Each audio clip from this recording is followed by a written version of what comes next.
Hello friends, good morning. আর আমি Papiya, welcome back to our channel. তো আজকে হলো পরীক্ষার দ্বিতীয় দিন। সকালবেলা ঘুম থেকে উঠেই চলে গেলাম কুয়ো পাড়ে ফ্রেশ হওয়ার জন্য। ব্রাশ করে ফ্রেশ হয়ে নিলাম।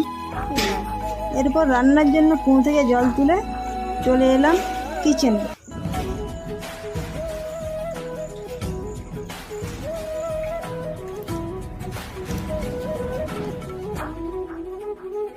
এরপর রান্না জোগাড় করতে লেগে গেলাম, কারণ খেয়ে দিয়ে আমাদেরকে বেরোতে হবে এক্সামের জন্য।